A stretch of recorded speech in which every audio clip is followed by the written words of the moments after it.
tudo bem? É muito bom estar aqui na presença de todos. Acredito que na sua maioria conhecidos, são velhos amigos, estudantes, colegas.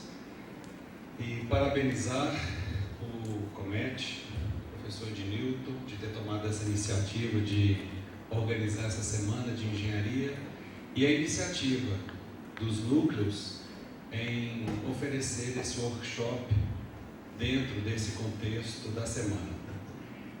Hoje de manhã, durante a abertura, eu falei e eu repito sobre a importância de nós, principalmente dos estudantes, agora nós tutores, né, eu e a professora Rose, de nós termos essa ideia, essa inspiração de, quem sabe, o primeiro de muitos seminário, workshop, o nome que quiserem dar, congresso, só sobre naturais. Já existe um congresso de naturais, né, já aconteceu em Belo Horizonte, mas aqui dentro da universidade, falar só sobre naturais dentro do Brasil, eu acho isso muito bom, muito importante. Então, parabéns aos núcleos, Pós-Café e o QI Café, por organizarem e por acreditarem nessa ideia como uma ideia importante para o Brasil.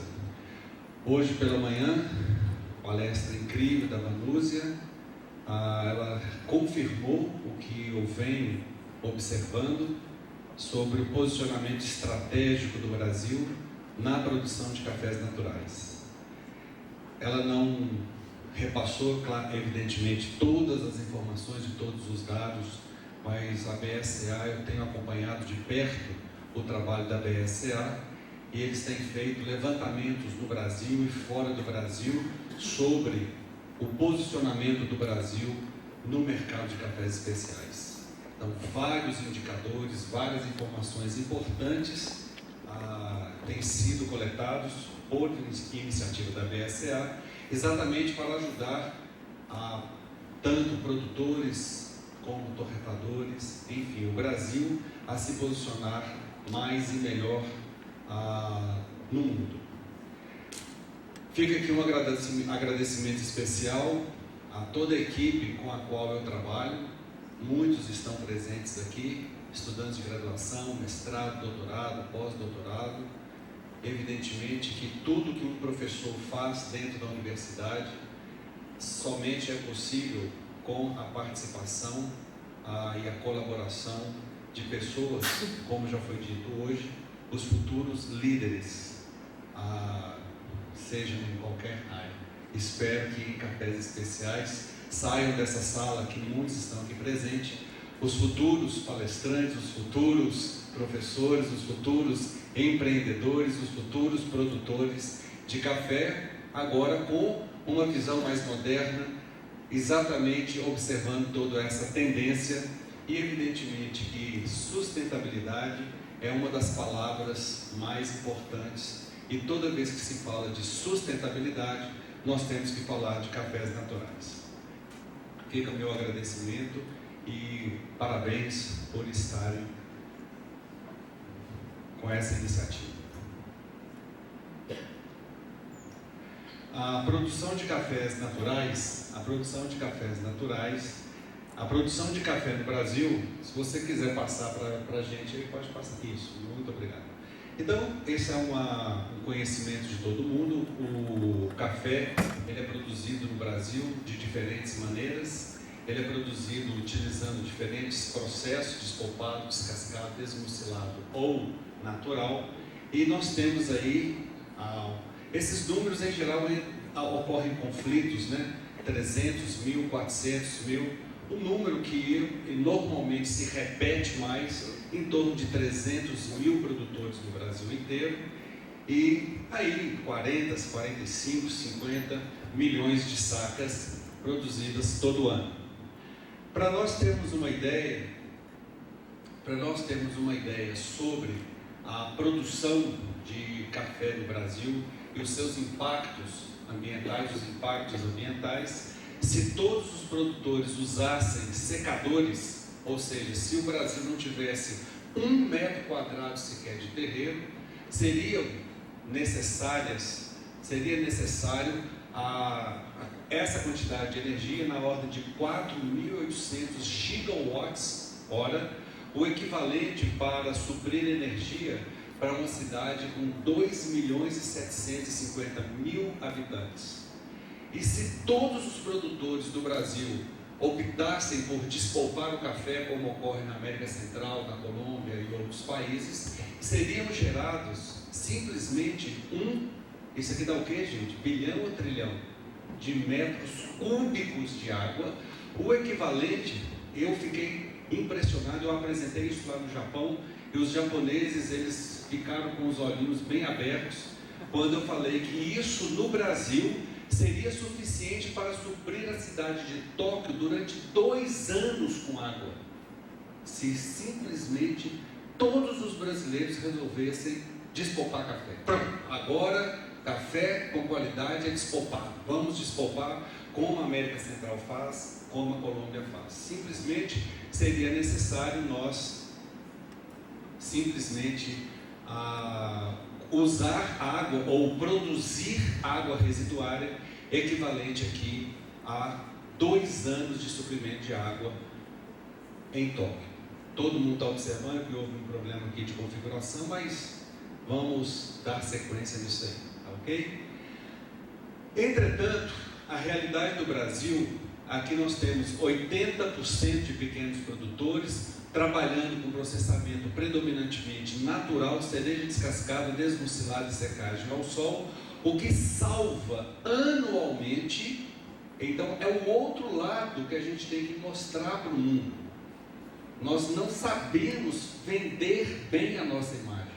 Então eu prefiro dizer, nós, Brasil, nós salvamos todo ano 2.000 gigawatts hora e 980, de novo, milhões de metros cúbicos de água. Salvamos, deixamos de poluir 980 milhões de metros cúbicos de água.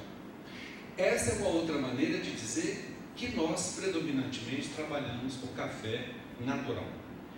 O que foi pedido então para eu falar aqui seria tecnologias e inovações na pós-colheita do café. Então é um tema recorrente que muitos de vocês provavelmente já assistiram palestras falando sobre isso, e a primeira coisa importante para nós trabalharmos seria o que já foi feito, o que já foi realizado, o que já foi oferecido, o que existe hoje de inovação para evitar a produção de frutos deteriorados e se priorizar a produção de frutos sadios. Então existe de fato, hoje de manhã o Fabrício comentou com frequência, várias vezes, que já existe um conjunto de tecnologias para se evitar a produção desse tipo de produto e se priorizar a produção de frutos sadios. Evidentemente que nós já estamos falando de inovações já presentes no mercado, como a centrífuga, estudada aí pelo núcleo de pós-café, existem muitas perguntas sobre ela. Os despolpadores ecológicos desenvolvidos na Colômbia, lá no Senecafé, e largamente já está sendo bastante difundido aqui no Brasil. As seletoras eletrônicas de frutos, os silos secadores, enfim, são inovações que já estão à disposição do produtor. O que muitas vezes nós precisamos é apenas saber como utilizar, saber responder algumas perguntas. Por exemplo, a centrífuga, muitos produtores um pouco temerários com relação ao dano mecânico que esse equipamento pode trazer na máquina, e a quantidade de água residuária produzida por esse tipo de equipamento, os projetos, enfim. Essas tecnologias já estão disponíveis ao produtor. E nós temos também outras inovações, podia passar, por favor? Outras inovações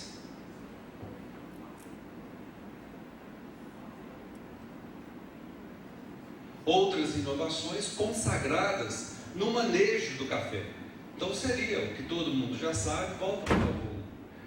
Manejo da secagem em terreiro, isso aí já é um conjunto de recomendações que, felizmente, vários produtores já nos trouxeram relatos, por exemplo, em Poços de Caldas, ao final, lá na cerimônia de encerramento, eu fui convidado, estava participando, vários produtores, entre os 15 finalistas, eu parabenizando, ele falou, olha professor, mas isso aqui, grande parte, nós devemos ao que nós aprendemos com vocês lá na UFLA.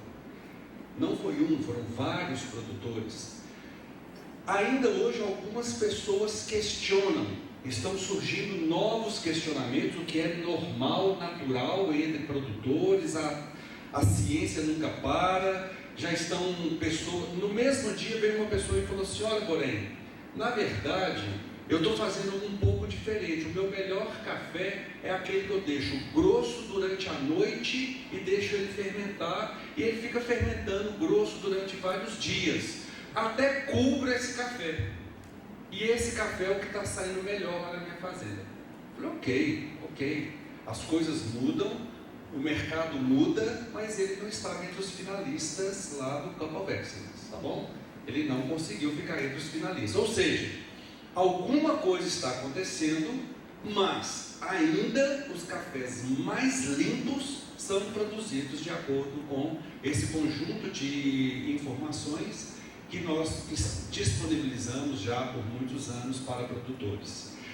Vários trabalhos com muito sucesso têm acontecido em várias regiões do Brasil, saindo aí de 50% de café riado, Rio, para 20%, um aumento de 10% para mais de 30% de cafés especiais, num trabalho recente de tecnologia, de fusão de tecnologia no noroeste do estado do Rio.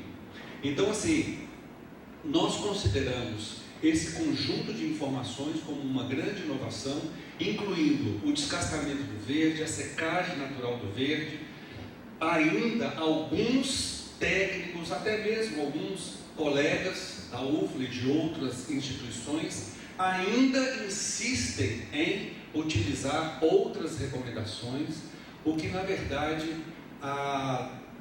traz ao produtor mais dificuldade do que facilidade.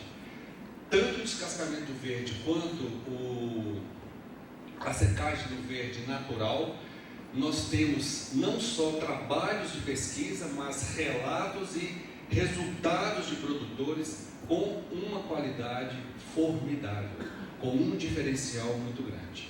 Então, do ponto de vista de inovações, essas tecnologias já foram consagradas e amanhã o Guilherme, que é um doutorando lá, que trabalha junto com a gente, certamente ele irá detalhar ponto a ponto todas essas tecnologias consagradas já oferecidas para os produtores. Então, se vocês quiserem estar, se vocês puderem, eu encorajo vocês a participarem da apresentação do Gui, que ele vai então estar listando ponto a ponto todas essas tecnologias com uma abordagem muito prática, muito objetiva para serem utilizadas com os produtores, tá? Mas a inovação não para. A inovação não para e nós precisamos buscar soluções para inovar no uso da mão de obra. O professor Fábio acabou de fazer uma apresentação, para variar, brilhante, que nos deixa assim impressionados com a quantidade e com a qualidade dos resultados obtidos nessa área de mecanização, com o quanto que a mecanização já evoluiu e contribuiu com os produtores na solução do problema da mão de obra no campo, mas na pós-colheita nós ainda não tivemos grandes evoluções, nós ainda não tivemos grandes mudanças no que diz respeito à mecanização dos processos de secagem em terreiro. Ainda carece de muito trabalho manual, no máximo ali um tratorzinho, uma moto ajudando a fazer um ou outro revolvimento, mas ainda muito dependente, muito carente, ainda um trabalho muito manual. Nós precisamos enfrentar definitivamente esse problema que no futuro será cada vez maior a disponibilidade de mão de obra e o custo da mão de obra, inclusive para a secagem. Se nós estamos falando que um dos diferenciais do Brasil é a secagem ao sol, que economiza energia, de biomassa e outro tipo de energia, nós precisamos, por outro lado, viabilizar economicamente essa atividade. Sem dúvida nenhuma, se nós colhermos o café, então o professor Fábio entrega o café para a gente na pós-colheita, então ele consegue mudar, ou seja, impactar positivamente, né, ou de forma a reduzir o custo com mecanização. E ele chega com volumes gigantescos na pós-colheita. Ele fez bem o trabalho dele. Agora, porém, se vira vocês aí para frente. Não, o professor Fábio não faz isso não. Ele está consciente que nós precisamos alinhar colheita e pós-colheita, caso contrário, toda a economia que foi obtida na colheita nós perdemos em um dia de pós-colheita. Simplesmente o café ele vai ser desvalorizado em R$100 a saca, como o Fabrício mostrou aqui, em um dia ou dois, se nós não tivermos condições de processar adequadamente esse trabalho, todo esse café. Então, o trabalho muito bem realizado até a colheita, mas nós não podemos perder essa economia na pós-colheita. Então, nós precisamos, de uma vez por todas, atacar esse problema e, em pós-colheita, mão de obra. É claro, assim como na colheita, é um dos principais componentes do custo de processamento do café. Então, o professor Fábio falou de custo, eu vou continuar falando de custo. Por quê? Para muitos técnicos, o componente mais importante no custo total de produção de café é a colheita. Não, para muitos não, é verdade. E muitos, aí sim, desprezam ou não prestam atenção no custo de processamento. Hoje em dia, cada vez mais, o foco no processamento e no custo do processamento está se tornando um dos principais diferenciais, um dos principais fatores para diferenciar agregação de valor, preço e, evidentemente, renda. Então, nós precisamos atacar. Mas o grande componente de custo de processamento é a energia. Fala-se muito das centrais de processamento da América Central e tudo maravilhoso, mas há 2 anos atrás, lamentavelmente foi um projeto que não teve prosseguimento. A matriz energética da Costa Rica, ela é linear, ela está no limiar de entrar em colapso. De tamanho o consumo de energia para se processar uma safra na Costa Rica. Lá praticamente não existe secadores. Todo o café, ou quase todo o café, ele é secado em secadores gigantes. Na visita que eu fiz lá, a unidade de processamento de café era maior do que uma usina de álcool e açúcar que estava ao lado. Então, assim, são coisas gigantescas.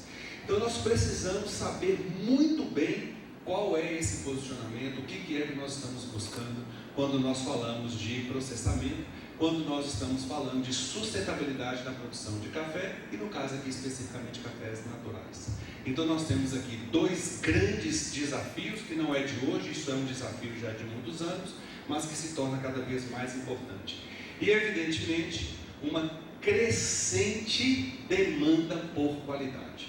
Então, há alguns anos atrás, algumas décadas talvez, produzir cafés especiais, produzir cafés naturais ou despolpados com qualidade, vamos dizer que era relativamente fácil, porque a produção era pequena, seria dos avós, bisavós, são aquelas pessoas que estavam trabalhando aí há bastante tempo atrás. Fazia esse café especial. Houve uma mudança de valor, houve uma mudança estratégica do Brasil, o Brasil continuou crescendo, e era relativamente fácil produzir quantidade. O Brasil se tornou um grande campeão em produzir quantidade. Até um certo tempo, isso era sustentável. Lembrando do conceito que a Vanúzia nos deu hoje de manhã, a sustentabilidade num certo nível, a manutenção de um processo, de um sistema ou processo, num certo nível por um certo tempo. Então, por um período, até um certo nível, isso foi sustentável. Hoje, com todas as mudanças que aconteceram, nós estamos com um desafio maior. A sustentabilidade, ela passa pela produtividade e pela qualidade do produto.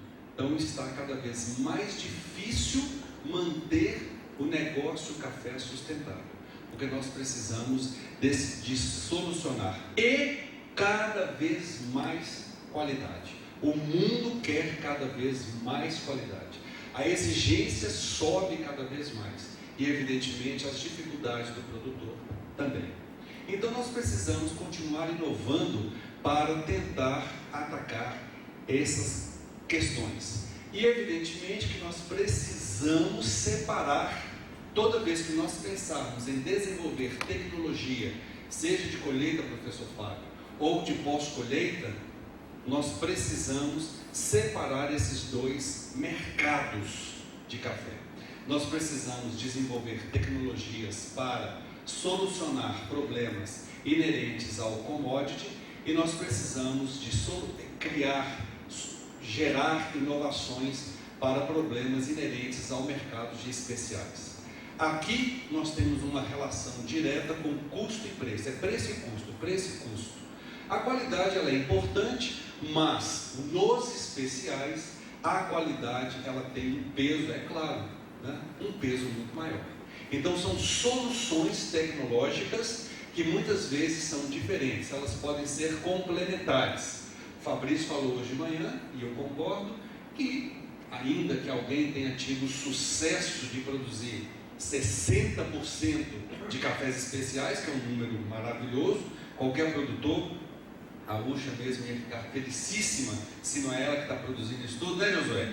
Muito feliz de produzir 60%, 70% de cafés especiais, deve estar por aí, né, Ucha? Olha aí, estou falando, ela está toda feliz aqui, que 60%, 70% da produção dela já é especial. Mas a Ucha é uma investidora em especiais, é uma lutadora, uma perseguidora dos cafés especiais, uma apaixonada por cafés especiais, e isso é resultado de muito trabalho e muita dedicação, mas não é a realidade da maioria dos brasileiros. Então nós temos sempre uma parcela de café commodity na fazenda e uma parcela de cafés especiais. Evidentemente que nós precisamos desenvolver tecnologia para atender todos os tipos de produtos de café disponíveis numa fazenda. Nós precisamos pensar numa fazenda como produtora de commodities e a mesma fazenda como produtora de especiais. Precisamos oferecer para os produtores soluções para essas duas fatias, esses dois mercados, esses dois tipos de produto. Desde que eu entrei na UFLA e comecei a trabalhar com café, essa pergunta, ela parece que não para nunca, né? E aí, descasca ou descasca? Natural ou descascado? O que é melhor? O que resulta na melhor qualidade? Eu me lembro há alguns anos atrás, não vou falar quantos, mas alguns anos atrás, o professor Fábio também vai se lembrar, mais ou menos na mesma época, Josué também vai lembrar, a Ucha também, a Rose. Todo mundo falava assim: se descascar o café melhora de qualidade. Pronto. Era quase que uma lei, era quase que uma regra. Estava correto? Em parte sim, gente. Quando a Vanúzia falou hoje de manhã sobre aquela impressão dos americanos ou do mundo sobre os naturais do Brasil, eles não estão de todo errado, não. Errados estão os brasileiros que produzem café natural com tão baixa qualidade e exportam essa porcaria toda. Então, quem é que está errado? É quem produz e mostra a cara e fala: esse aqui é o meu produto. E foi produzido muito café de baixíssima qualidade no Brasil, historicamente. Ninguém precisa ter vergonha de falar isso, porque isso é verdade. Agora, quer dizer que é só isso que se produz? Então, há muitos anos atrás, descascar café era sinônimo de melhorar a qualidade. Era lógico, o produto estava podre, com risco de apodrecer e ficava sadio, aí é bom. Então, isso era evidente. Agora, quando se compara esses dois produtos, gente, isso aqui é café, viu? Isso aqui é um café maravilhoso, bourbon amarelo, secado de uma forma muito especial que resultou nessa fruta incrível. Isso aqui também é café, descascado, despolpado. Ô Josué, eu acho que esse aqui foi lá da sua fazenda, viu?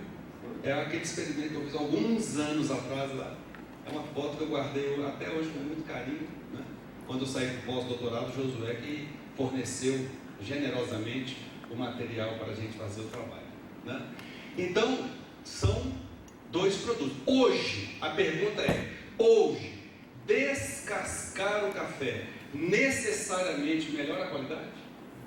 Por incrível que pareça, depois de alguns anos trabalhando, descascando ou não café, para algumas regiões, para alguns genótipos, aqui no Brasil, o café piora de qualidade. Incrível, né? Então nós invertemos totalmente a nossa compreensão.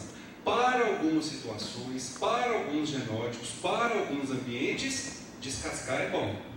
No Brasil, dependendo do genótipo e dependendo da região, isso reduz a qualidade do café. É uma outra mudança total de entendimento do processo.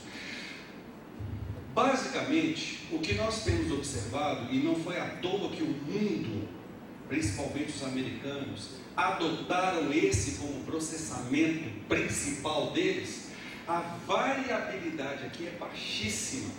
Variabilidade sensorial e variabilidade de notas em termos de descritores sensoriais. E riscos de alteração de qualidade. Então, os riscos são menores. É um café mais estável. Eu falo que ele é um animal domesticado. Esse aqui é um animal selvagem. Esse aqui tem uma variabilidade enorme sensorial. Você encontra descritores aqui incríveis, de uma potência elevadíssima, porém com riscos tão altos quanto de se perder a qualidade.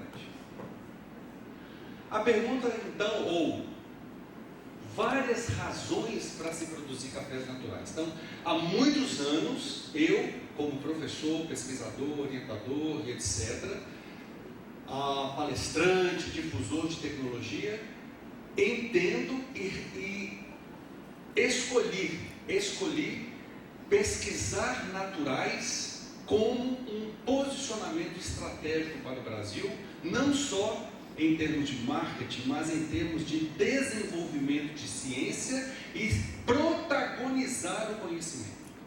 Então, a minha escolha foi, se nós quisermos, como instituição, como grupo de pesquisa, protagonizar o conhecimento em ciência para a qualidade de café, vamos estudar naturais. Porque aqui sim, existem interrogações enormes que ainda não foram totalmente respondidas.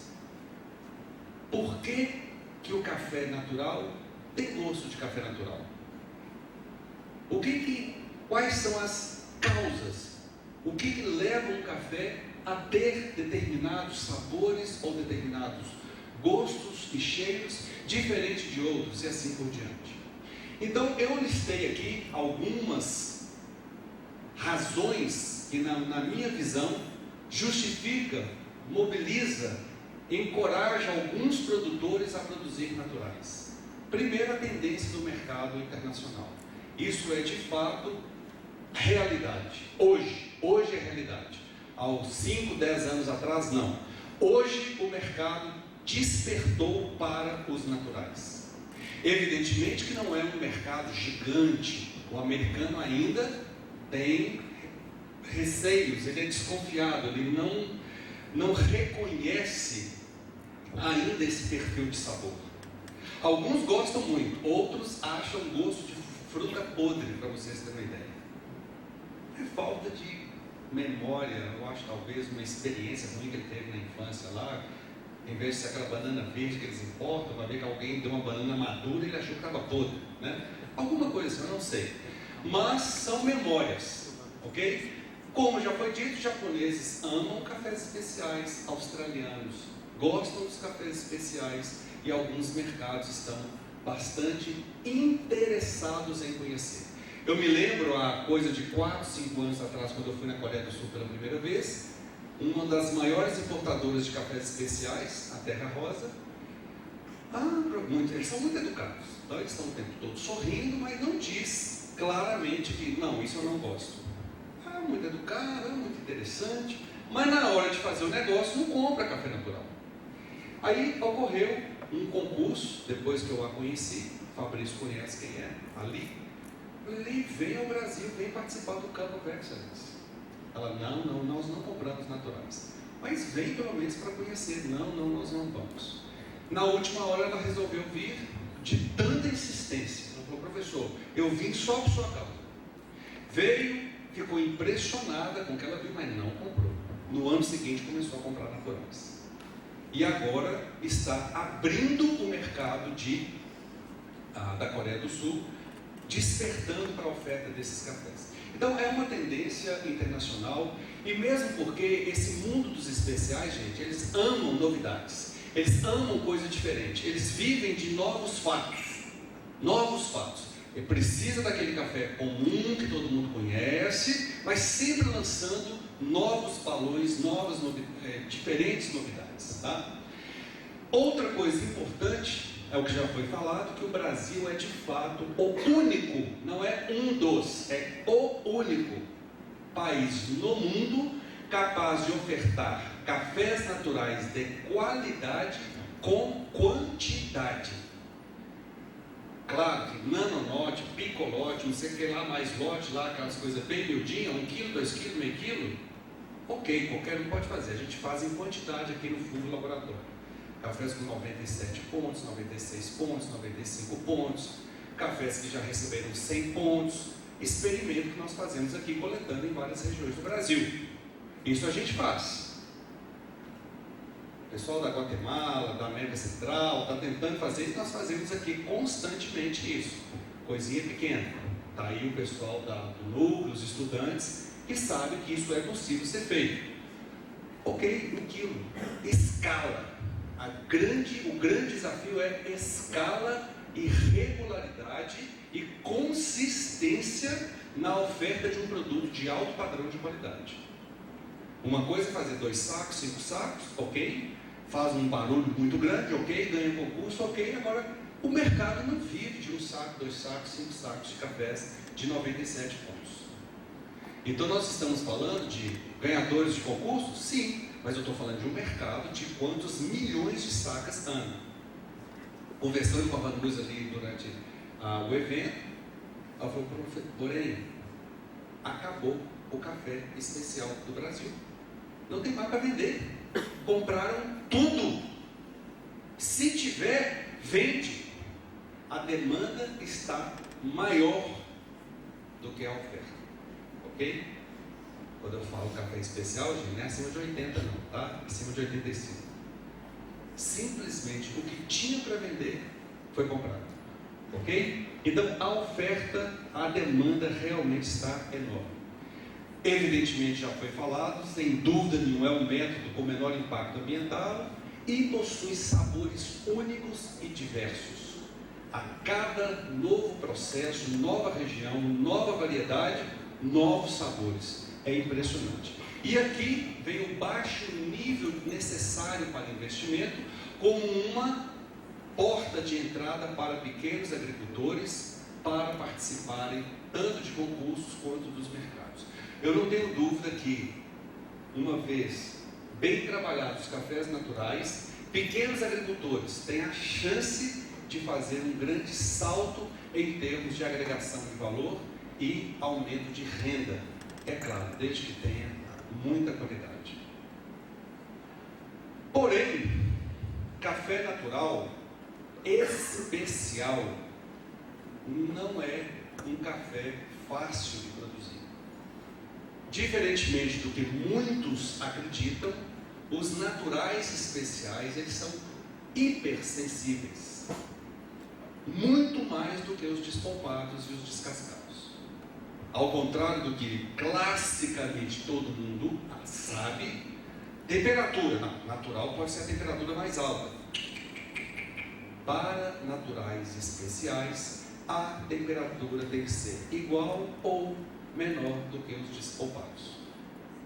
Nós temos uma série de evidências fisiológicas, sensoriais, bioquímicas, de que os naturais são mais sensíveis aos efeitos da temperatura do que os descascados. E aqui a germinação do natural simplesmente zera, dependendo das condições de secagem. E uma vez morto o embrião, você não tem como manter por longos períodos. Opa, pera lá. Professor, você quer dizer que, além de ser mais sensível durante o processamento e secagem, ele perde mais rapidamente a qualidade durante o armazenamento? Mas não é o contrário que a gente aprendeu a vida toda? Para commodity, sim. Para especial, não. Natural perde mais rapidamente a qualidade no processamento, com altas temperaturas, que durante o armazenamento. Se ele for especial, nós precisamos mudar totalmente a nossa visão sobre o que é um café natural especial em relação a um café natural commodity. São dois produtos diferentes, ok? Bom, dito isso, nós precisamos então pensar em tecnologias inteligentes, independentes, eficientes, com redução do tempo de secagem e automação dos sistemas de secagem, para dar conta de receber o fluxo de café que o professor Fábio vai, com toda a tecnologia que eles estão desenvolvendo, ofertar ou chegar no sistema na área de processamento do café. Não é possível desenvolver tanta tecnologia em colheita e obstruir a produção após colheita. Então, a pós-colheita se tornou um grande gargalo da produção eficiente e com qualidade no Brasil. Então, nós precisamos desenvolver imediatamente sistemas inteligentes, independentes e altamente eficientes no controle da temperatura e na automação desse processo. Alguns sistemas já estão oferecidos para os produtores com uma eficiência muito grande nos processos de automação, ok? Quando nós falamos de eficiência e toda essa automação, nós precisamos entender que alguns países conseguem colher, descascar, despolpar, secar e armazenar o café em 24 ou 28 horas, seco. E nós, no Brasil, ainda demoramos horas, mesmo com o sistema com ar aquecido. Então, nós fizemos alguns testes preliminares aqui na UFLA e é possível, sim, secar, por exemplo, um café boia como esse, de 37% a 11% em 17 horas. Então, existe uma proposta dentro do núcleo no qual eu pertenço, do núcleo de engenharia de processos, para bolar, criar um secador com tecnologia UFLA, para nós conseguirmos secar café boia, por exemplo, em menos de 20 horas e oferecer isso para os produtores. É um café que já tem uma qualidade já meio padronizada, limitada pela própria condição que ele é colhido. Não quer dizer que todo café boia é ruim, muito pelo contrário, existem cafés boias com qualidades excelentes, mas nós precisamos, olhando ou tratando, vendo esse café como um commodity, que essa é a maior chance dele ser, precisamos reduzir custo de processamento. Da mesma maneira, nós conseguimos, num caso de um cereja descascado, despolpado, desmucilado e centrifugado, 46% para 11% em 16 horas. Então são testes que a gente já consegue. Isso aqui não foi teste com uma bandejinha pequena, não. Foi com um protótipo que está ali atrás na engenharia, já quase com uma escala real, com grandes volumes. Ou seja, é possível sim enfrentar e resolver essa questão do tempo de processamento e secagem para dar vazão ao grande volume colhido por essas máquinas. Imagina se nós já estamos com quantos por cento, professor? 80% mecanizado. No dia que chegar em 100%, aí que a pós-colheita vai se ver realmente doida para poder dar fluxo para tanta eficiência em colheita. Nós precisamos desobstruir esse grande gargalo da cafeicultura moderna brasileira, que é a secagem do café. Para isso precisamos de um arranjo tecnológico onde nós conseguimos colheita, processamento e secagem em 24, 26, no máximo em 30 horas, para conseguirmos dar vazão para tudo isso. Evidentemente que isso aqui nós estamos contextualizando dentro de uma oferta de secadores ainda com baixíssima eficiência energética. O que nós precisamos de fato é criar, desenvolver tecnologias nacionais com alta eficiência energética e baixo tempo de processamento. Do ponto de vista de tecnologias e informação, muitas vezes, e inovação, muitas vezes nós precisamos de ter informação, conhecimento para desenvolver tecnologia e gerar inovação. Então nós estamos no momento com uma dissertação de mestrado, houve um trabalho no doutorado e agora o Joe, que está fazendo mestrado lá com a gente, nós temos essa pergunta para ele, nós fizemos essa pergunta para ele, afinal, o que faz do café natural, natural? Por que ele tem esse sabor? Quais são as razões para ele ter esse sabor? Quem tem muita experiência com café aí, eu pergunto. Você colheu o café, tá? Você fez a colheita do café. Só um minutinho. Eu vou mais adiante só porque isso aqui é bem interessante. Você colheu o café, despolpa o café e vai até 11. O gosto dele é totalmente diferente, todo mundo sabe. Você seca o café até 11. O gosto dele é diferente, o gosto e o cheiro totalmente diferente. Ok. A pergunta então é, durante a secagem aconteceu alguma coisa que resultou nesse café com gosto e cheiro de natural. Porque ele não tinha esse gosto e cheiro quando ele estava com a fruta fresca. Porque assim que você retira a casca e a mucilagem dele, da fruta fresca, ele perde esse gosto. Ou não se desenvolve esse gosto e esse cheiro. A pergunta então é, durante a secagem, em qual momento vocês acreditam que vai ocorrer, desenvolver o gosto do natural? Quando ele ainda está acima da meia seca, na meia seca, abaixo da meia seca, ou já quase seco? Porque se nós entendermos isso, eu consigo entender, eu consigo desenvolver conhecimento para gerar inovação, para produzir cafés naturais com mais qualidade, mais consistência e regularidade. Exceto aqueles com quem eu já conversei, em que momento vocês acham que o café natural ganha o gosto de natural? Ele já tinha esse gosto aqui, ou durante a secagem que esse gosto apareceu? Se é durante a secagem, qual momento? Quando ele ainda está úmido ou seco? Por que eu estou perguntando isso? Porque muitas pessoas ainda hoje querem explicar a diferença do café natural para o café descascado, dizendo insistentemente que algo da mucilagem passa para a semente. Sacarose. Ah não, café natural é mais doce que passa sacarose, açúcar. Mas será que passa mesmo? Então, primeiro, não faz sentido, porque durante a secagem nós temos uma transferência de água enquanto o café ganha temperatura.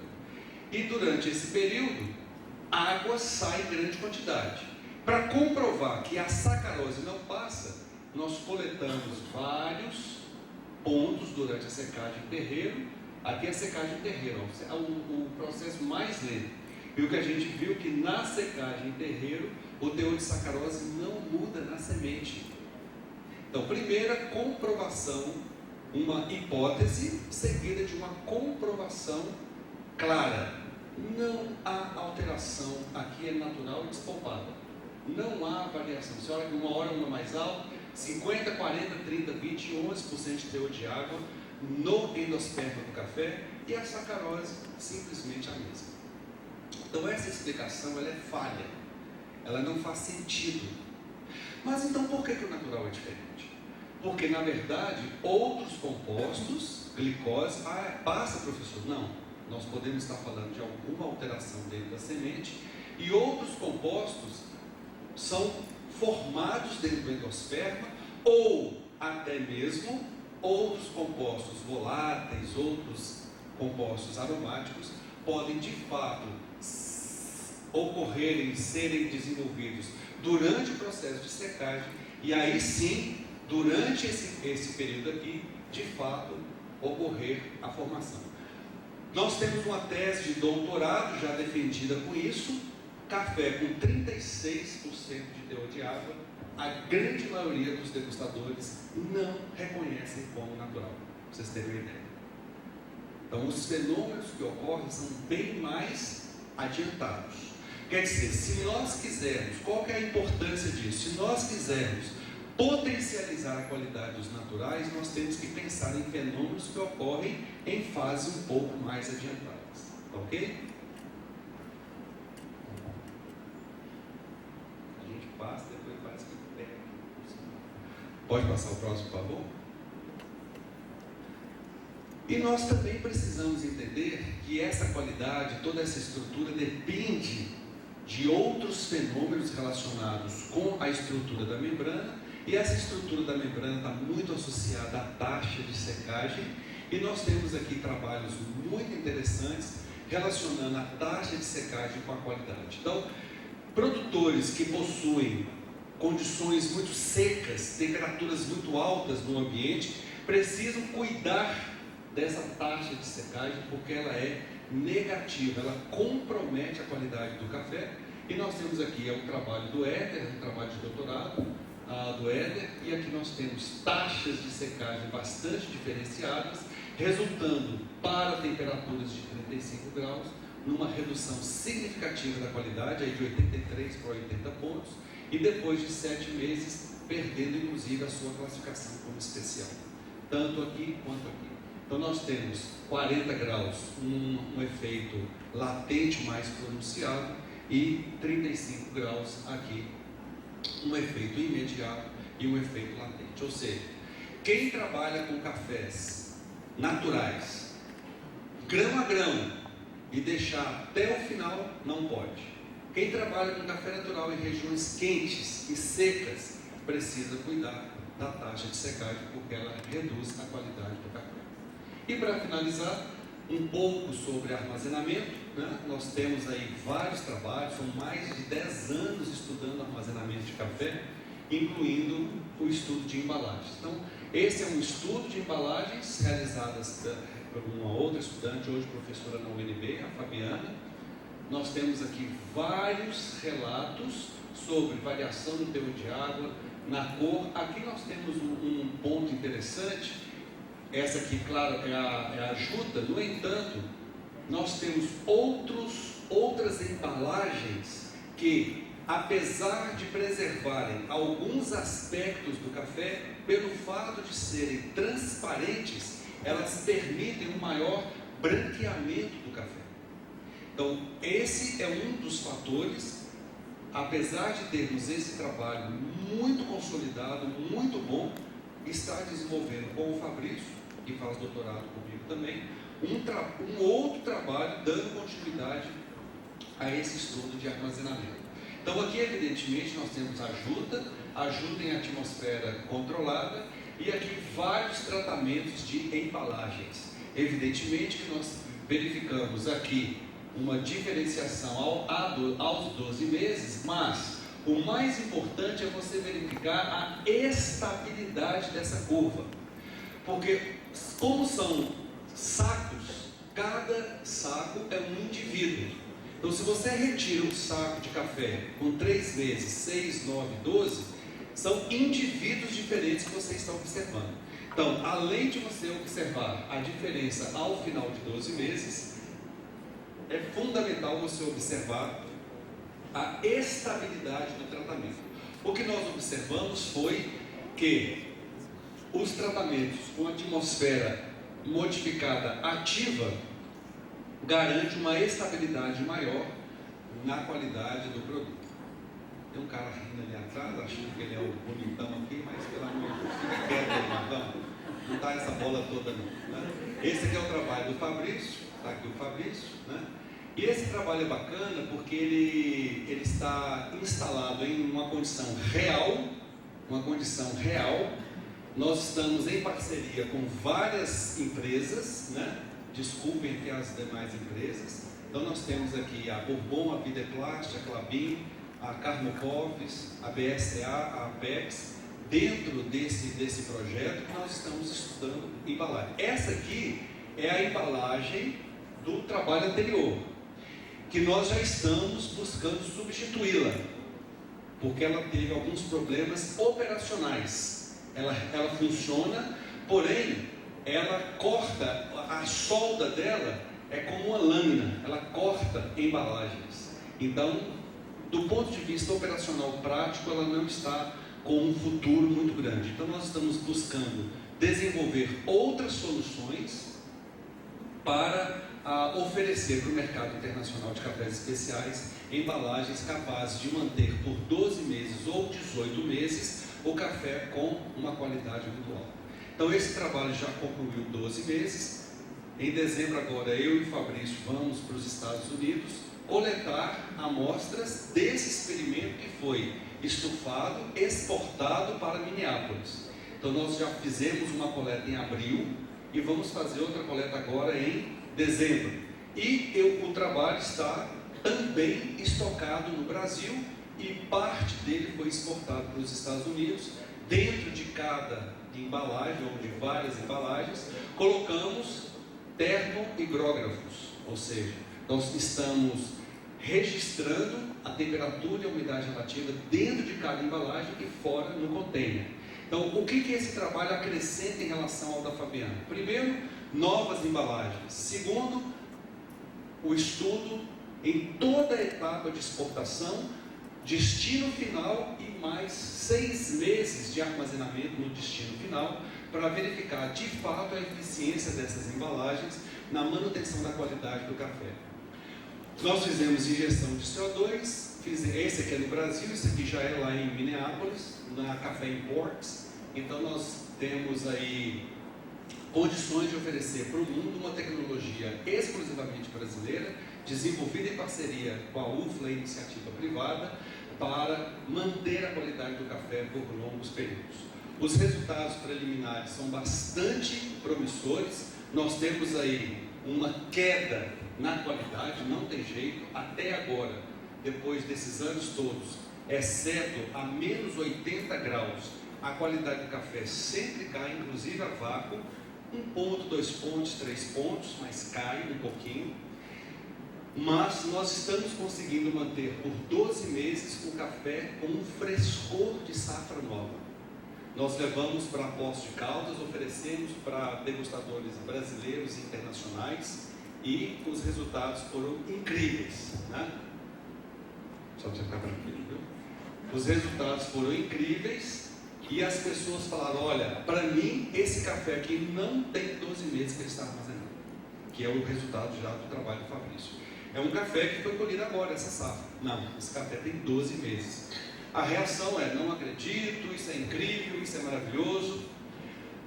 Uma dessas tecnologias, a indústria, a iniciativa privada, ela é muito rápida. Então, antes mesmo de nós concluirmos o trabalho por 18 meses, uma dessas parceiras já produziu a embalagem, já está exportando, e o americano que resolveu utilizar a embalagem veio ao Brasil, viu o material, viu os resultados, e o parceiro nosso perguntou para ele: o que essa embalagem significa para você? A realização de um sonho. Nós esperávamos por isso há décadas, e agora vocês estão oferecendo uma solução tecnológica que resolve o nosso problema. Então isso é UFLA inovando e oferecendo soluções e protagonizando a pesquisa no Brasil e no mundo. Muito obrigado, uma boa tarde para vocês.